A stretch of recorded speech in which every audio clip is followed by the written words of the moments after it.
إن الحمد لله نحمده ونستعينه ونستغفره ونؤمن به ونتوكل عليه ونعوذ به من شرور أنفسنا ومن سيئات أعمالنا من يهده الله فلا مضل له ومن يضلله فلا هادي له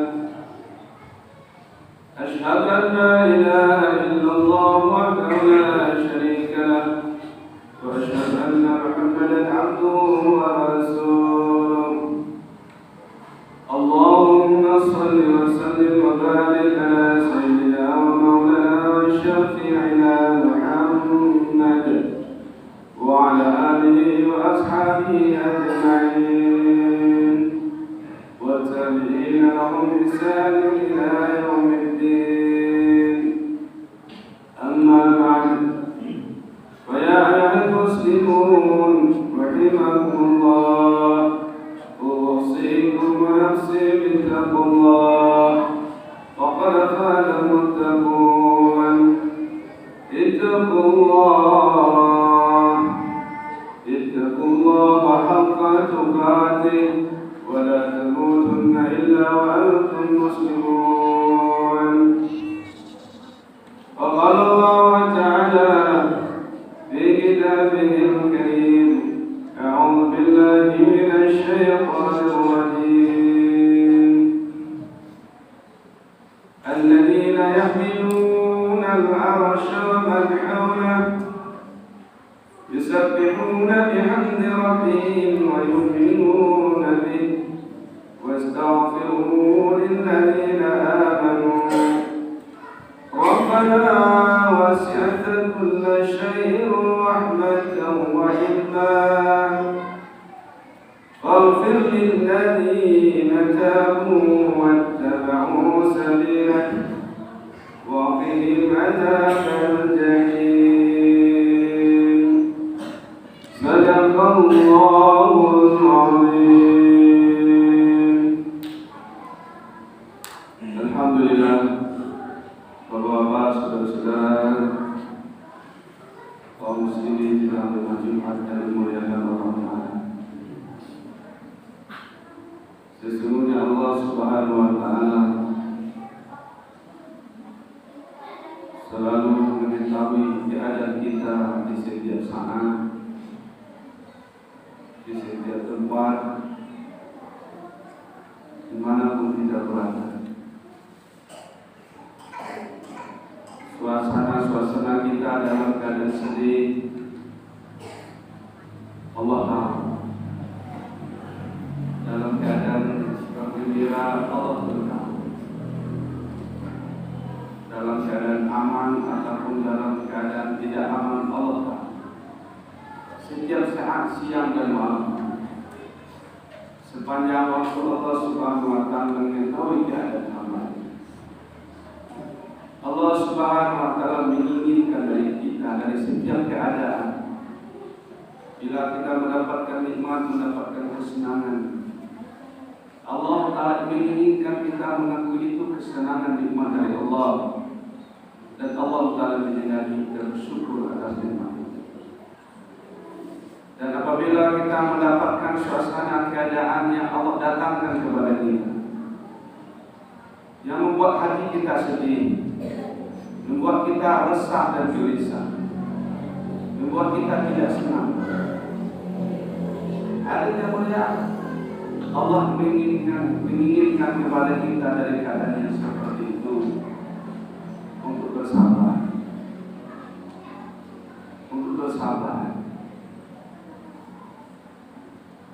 dan Allah Subhanahu wa Ta'ala menyukai orang-orang yang sabar. Innallaha ma'as-sabirin.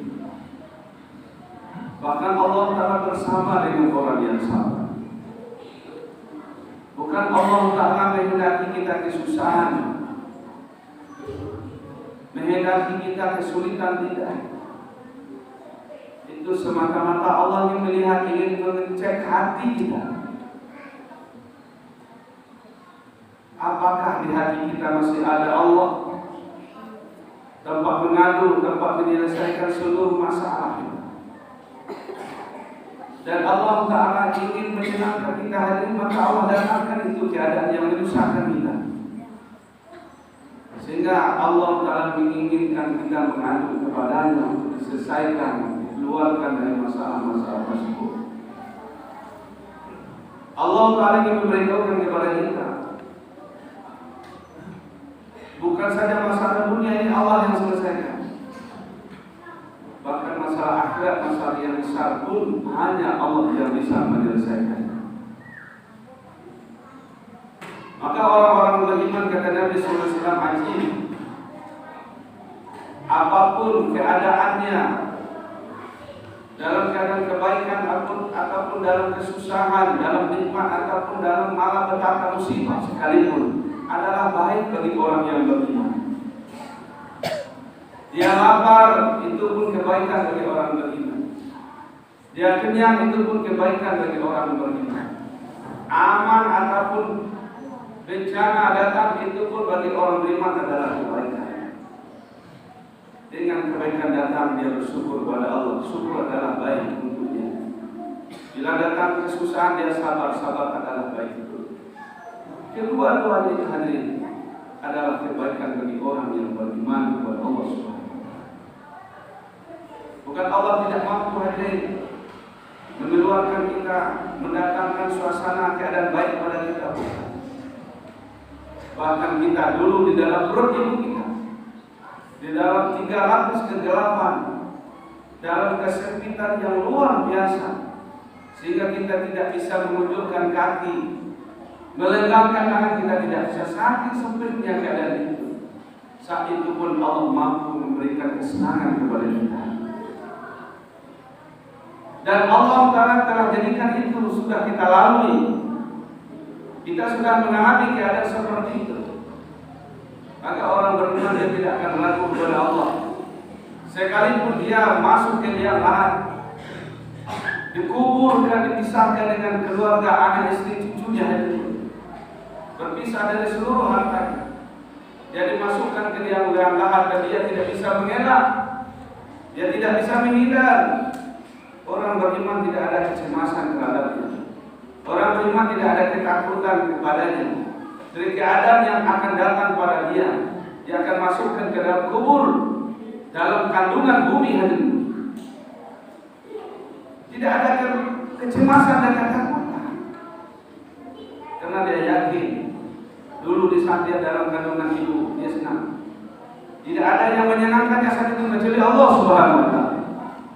Dan dia yakin juga hadirin mulia, saat dia dalam kandungan bumi, di bawah permukaan tanah jasadnya terkubur, namun dia tidak akan ada kecemasan, karena dia yakin pasti ada perlindungan dari Allah, penjagaan dan pemeliharaan dari Allah Subhanahu wa Ta'ala. Sehingga keadaan orang beriman di dunia hadirin dalam keadaan tenang saja, karena dia selalu ingat kepada Allah Subhanahu wa Ta'ala. Yakinlah hadirin mulia, bila di hati kita ada kegelisahan, ada kegalauan, tidak menentu, pertanda masalah kita adalah masalah iman. Karena orang beriman dengan ingat Allah, hatinya akan tenang. Ala bizikrillah tatma'innul qulub. Kata Allah, dengan ingat Allah hati akan tenang. Kenapa mengingat Allah hati orang beriman tenang? Barang siapa mengingat kepada Allah, maka Allah pun akan ingat kepadanya. Ingatlah, aku akan ingat kamu, kata Allah. Hadirin muliakan Allah Subhanahu wa Ta'ala. Keadaan-keadaan kita ini semuanya sempurna dalam pengetahuan Allah Subhanahu wa Ta'ala. Maka jangan ada jalan lain, jangan ada pilihan lain dalam kita ini. Ingin selamat, mohon perlindungan kepada Allah. Allahu waliyul ladzina amanu. Allah adalah pelindungnya orang-orang yang beriman. Ni'man maula wa ni'man nasir. Sebaik-baik pelindung adalah Allah, sebaik-baik penolong adalah Allah. Tidak ada selain Allah yang bisa melindungi, tidak ada selain Allah yang bisa menolong bila musibah bencana telah datang, baik musibah dunia yang kecil ini ataupun musibah akhirat yang akbar, itu yang sangat besar. Hadirin yang dimuliakan oleh Allah Subhanahu wa taala, tidak ada kekuatan di alam ini kecuali kepada Allah. Tidak ada kekuasaan di alam ini kecuali kekuasaan Allah. Dan Allah Ta'ala mudah menunjukkan buktinya kepada hadapan manusia. Bila Allah tahan saja hujan tidak turun hari ini, 1 bulan, 2 bulan, tidak ada tempat manusia mengadu kecuali hanya mengadu kepada Allah. Sehingga mereka melaksanakan sholat istisqa, sholat mohon hujan. Yang menurunkan hujan adalah Allah, yang menumbuhkan tanaman adalah Allah, yang memberikan buah tanaman adalah Allah, yang memberikan kekuatan kita sehingga kita bisa berjalan ke tempat usaha kita adalah Allah. Jika Allah Ta'ala berikan masalah sedikit dengan kesehatan kita hadirin, kita tidak akan bisa berbuat apa-apa, kita tidak akan bisa pergi kemana-mana. Hadirin yang dimuliakan oleh Allah Subhanahu wa taala, inilah keyakinan orang yang beriman kepada Allah Subhanahu wa taala. Maka bagi mereka bersyukur kepada Allah. Wa aqulu laka bi ni'matika 'alayya. Wa aqulu laka bi ni'matika 'alayya. Mereka mengakui, ya Allah, Kau akui ya Allah, semua nikmat ini dari Kau. Bapak-bapak, saudara-saudaraku, kaum muslimin sedang di Jumat yang dimuliakan oleh Allah Subhanahu wa taala. Allah Subhanahu wa taala memiliki makhluk yang sangat mulia yang berada di sekitar arasy-Nya Allah, yaitu para malaikat. Mereka bertasbih kepada Allah, mensucikan Allah, memuji Allah, dan mereka beriman kepada Allah.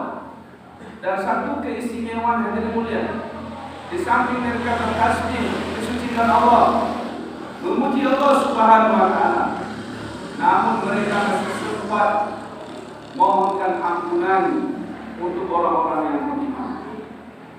Wa yastaghfiruna lilladzina amanu. Mereka mohonkan ampunan kepada Allah untuk orang yang beriman.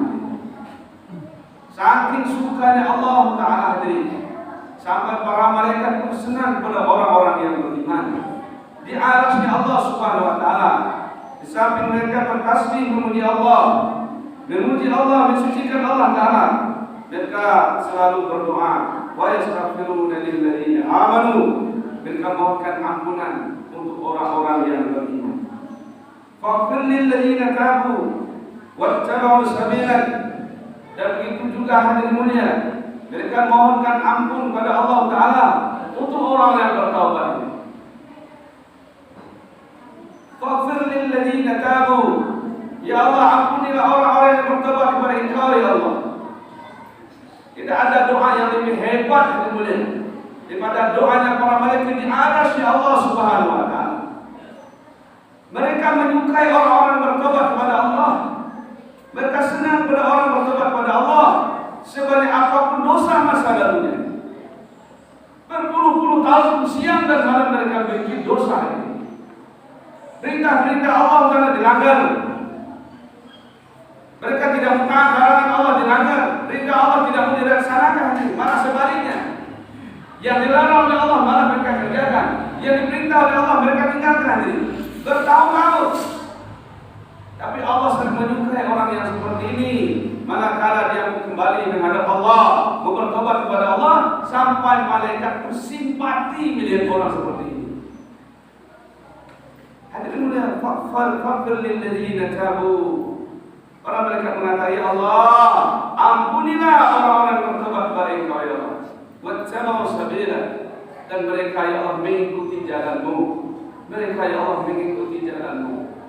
Hadirin yang mulia oleh Allah, tidak ada jalan yang lurus kecuali jalan untuk mentaati Allah Subhanahu wa taala. Wa anquduni hadza siratul mustaqim. Allah Ta'ala firmankan, sembahlah aku. Hadza siratul mustaqim, inilah jalan yang lurus. Orang yang kembali menyembah Allah, yang dulu mereka lari kepada Allah, sekarang mereka datang kepada Allah. Karena tidak ada pilihan, dia mesti akan dikembalikan ke hadapan Allah. Walaupun berpuluh-puluh tahun dia lari membelakangi Allah Subhanahu wa taala, tetapi manakala ajalnya datang, malaikat Israel datang, malaikat maut datang menjumpai dia dipaksa untuk menghadap Allah Subhanahu wa taala. Alangkah hadirin, sebelum kita dihadapkan di hadapan Allah di dunia ini, kita menghadapkan kepada Allah. Inni wajjahtu wajhiya lillazi fatara samawati wal ardh hanifan muslima wa ma ana minal musyrikin. Kita hadapkan wajah kita kepada Allah. Kita rukuk dan sujud di hadapan Allah Subhanahu wa taala. Kita merendahkan diri kepada Allah, menghinakan diri kepada Allah Zat yang Maha Mulia. Sehingga orang yang apabila mau menghinakan dirinya di hadapan Allah, maka inilah orang yang dimuliakan oleh Allah. Dan apabila orang-orang tidak menghinakan diri, rukuk dan sujud di hadapan Allah, maka mereka itu orang yang dihinakan oleh Allah, walaupun mereka merasa mulia dalam pandangan manusia. Hina dalam pandangan manusia tidaklah bermasalah hadirin bila mulia dalam pandangan Allah. Apa artinya mulia dalam pandangan manusia tapi hina dalam pandangan Allah? Allah telah sebutkan kisah-kisah orang-orang yang ingkar terdahulu. Qarun lanatullah alaih, Fir'aun lanatullah alaih, Haman lanatullah alaih. Fir'aun lanatullah alaih, mereka raja-raja yang dimuliakan oleh manusia, tapi mereka dihinakan oleh Allah. Tidak ada yang bisa mendatangkan kemuliaan setelah itu. Maka oleh karena itu hadirin yang dimuliakan Allah, bersyukurlah kita kepada Allah. Allah Ta'ala masih tancapkan di hati kita iman. Allah Ta'ala masih tetapkan langkah kaki kita untuk berada di jalan Allah, untuk bertobat kepadanya. Semoga Allah Ta'ala terima kita. Amin. Amin ya rabbal alamin. Fa'tabiru ya ulil absar la'allakum